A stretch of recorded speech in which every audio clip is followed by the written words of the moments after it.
Anemiya müalicəsində hədəf yalnız hemoqlobini normaya qaldırmaq deyil, həm də orqanizmdə olan dəmir depolarını, yəni feritini bərpa etməkdir.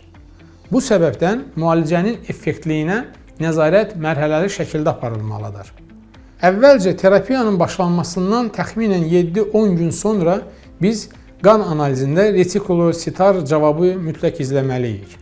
Retikulositlərin artması müalicənin effektliyinin ilk göstəricisidir. Daha sonra 3-4 həftə ərzində hemoqlobində artım gözlənilir. Orta hesabla ayda 10 qram litr hemoqlobin artmalıdır.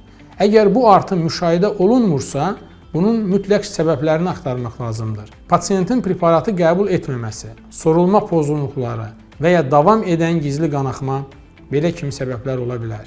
Müalicəni tamamlanmış hesab etmək üçün yalnız hemoqlobinin normallaşması kifayət deyil. Feritinin səviyyəsinə də nəzarət mütləq aparılmalıdır.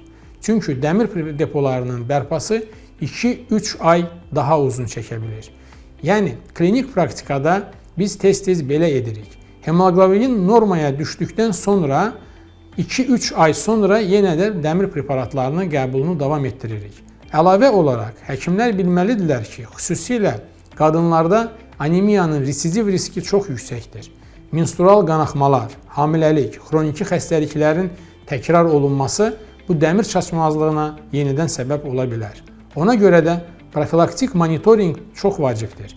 Peroral preparatların, məsələn, 2 valentli dəmir tərkibli preparatların, Sarbifer kimi preparatın uzun müddətli qəbulu bu mərhələdə praktik və təhlükəsiz hesab oluna bilir. Amma əsas vurğu hədəf hemoqlobin deyil, həm də feritinin 50 vahid millilitr səviyyəsinə çatdırmaqdır.